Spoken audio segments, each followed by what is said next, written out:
keep continue the requirements engineering lecture or requirements software requirements engineering techniques. So what are the basic techniques for requirement recitations? So as we have discussed, that requirement recitation is basically the process of finding out the requirements of an intended software or system by communicating with the clients and user or the system organization to whom this concern or all the stakeholders of the system to have a communication with them and collect the required requirements. So there are different ways for this elicitation. The first thing is the first and most reliable way is interview.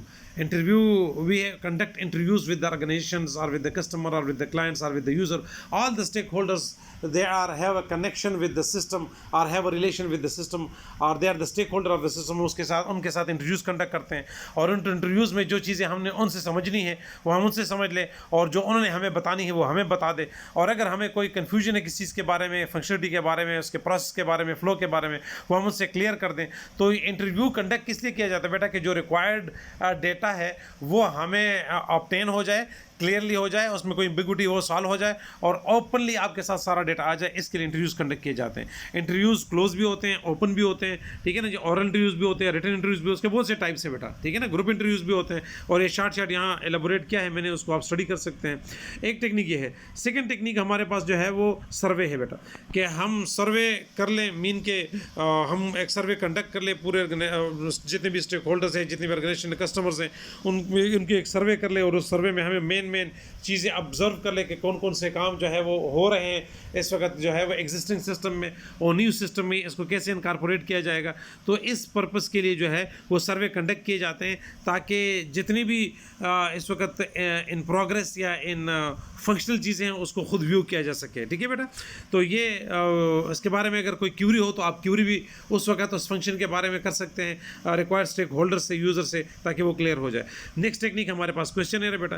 Questionnaire ये है कि हम एक सवालनामा design करें और हमने जो जो चीज़ें पूछनी है, क्लियर करनी है अपने आप को, किसी भी फंक्शन के बारे में, किसी भी जो है वो प्रोसेस के बारे में, जिन स्टेक होल्डर से सॉफ्टवेयर के जिन स्टेक होल्डर से वो कंसर्न करते हैं वो क्वेश्चनर को बिल्ड करके उनको दे दे। क्वेश्चनर भी क्लोज इन भी होते हैं और ओपन क्वेश्चनर भी होते हैं। क्वेश्चनर कभी लंबे नहीं होने चाहिए, बड़े शॉर्ट क्वेश्चनर होने चाहिए। ये चीज़ें भी हमने क्लास में बड़ी डिटेल से डिस्कस की है, मैं सिर्फ ओवरव्यू कर रहा हूँ। तो क्वेश्चनर भी एक टेक्निक है। इस तरह टास्क एनालिसिस है कि हम अगर कोई टास्क है और उसको एनालाइज करना चाहते हैं तो हम उसके लिए जो उसकी रिक्वायर्ड टीम है उनके साथ बैठ के उनसे एनालिसिस में हेल्प ले, वो कम्प्लीटली एनालाइज करें, ठीक है ना जी, कि ये टास्क क्या है, कैसे वर्क करता है, इसका जो इन्फ्लुएंस एरिया है वो कौन सा है, इंप्लीमेंटेशन है, कौन कौन से कंसर्न करते हैं, उसकी टास्क एनालिसिस। फिर डोमेन एनालिसिस ये है कि कहाँ से बेसिकली ये बिलोंग करता है, what is the basic source from where this process has been belong, उसको क्लियर कर ले। इसी तरह हम ब्रेनस्टॉर्मिंग सेशन कर सकते हैं कि जिसमें हम स्टेक होल्डर से कुछ इस तरह से क्वेश्चंस या डिस्कशंस हम इस तरह से इनिशिएट करें जिसमें बेसिक चीज़ें हमारे सामने आए।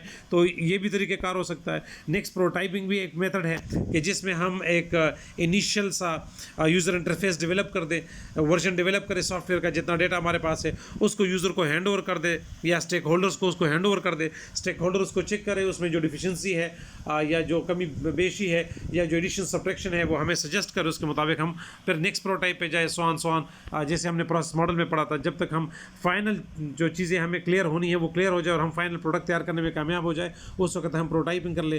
फिर ऑब्जर्वेशन है। ऑब्जर्वेशन भी एक टेक्निक है जिसके ज़रिए से हम आप जो है वो फिजिकली किसी साइट को अब जो है साइट का विजिट करते हैं, लेकिन हम इसमें कोई क्यूरी नहीं करते। सर्वे और इसमें ये फ़र्क है कि सर्वे में हम क्वेश्चंस करते हैं, क्यूरिंग करते हैं, लेकिन ऑब्जर्वेशन में हम जो है वो साइलेंटली ऑब्जर्व कर रहे होते हैं कि flow of data, working of data, functionality of data कैसे हो रहा है। तो ये भी एक टेक्निक है जिसके ज़रिए से हम रिक्वायरमेंट्स को एलिसिटेट करते हैं। इस तरह बेटा जब रिक्वायरमेंट एलिसिटेशन के ये टेक्निक्स वाइंड अप होते हैं तो फिर आगे जो टॉपिक है वो सॉफ्टवेयर रिक्वायरमेंट्स कैरेक्टरिस्टिक्स हैं कि रिक्वायरमेंट में कौन कौन से कैरेक्टर होनी चाहिए। तो हम कहते हैं कि कंप्लीट सॉफ्टवेयर रिक्वायरमेंट स्पेसिफिकेशन जो डॉक्यूमेंट है उसके रिक्वायरमेंट में ये होना चाहिए कि that should be clear, correct, consistent, coherent mean they have a link with the other, independent भी हो सकते हैं लेकिन they should have an attachment or relation with the other requirements, comprehensible होने चाहिए, clear यानी mean comprehensible mean जामे, that elaborate itself, यानी सेल्फ एक्सप्लेनेटरी होनी चाहिए। मॉडिफाइबल, अगर न्यू रिक्वायरमेंट आती है तो उसके मुताबिक मॉडिफाई कह सकते हैं। हाँ, अगर हम वेरीफाई करना चाहते हैं कि ये रिक्वायरमेंट कहाँ से बिलोंग करते हैं तो वेरिफिकेशन भी को प्रायोरिटाइज किया जा सके, उसकी एम्बिग्विटी को दूर किया जा सके, अनएम्बिगुअस हो, ट्रेसेबल हो और क्रेडिबल सोर्स से वो रिक्वायरमेंट आपको मिले हो। तो ये अगर क्वालिटीज़ या कैरेक्टरिस्टिक्स किसी रिक्वायरमेंट में मौजूद होंगे तो हम कहेंगे कि ये क्या है, ये बेसिक रिक्वायरमेंट कैरेक्टरिस्टिक्स हैं। इसमें अगर कोई कैरेक्टरिस्टिक समझ ना आए तो क्वेश्चन आंसर में इसको क्लियर किया जा सकता है। ठीक है बेटा। So this is called what, this is called basically the requirement characteristics. Next is software requirements types. तो फंक्शनल रिक्वायरमेंट होते हैं बेटा। फंक्शनल रिक्वायरमेंट वो है कि जिन रिक्वायरमेंट्स का बेसिक रिलेशन या कंसर्न होता है सिस्टम के फंक्शनलिटी से।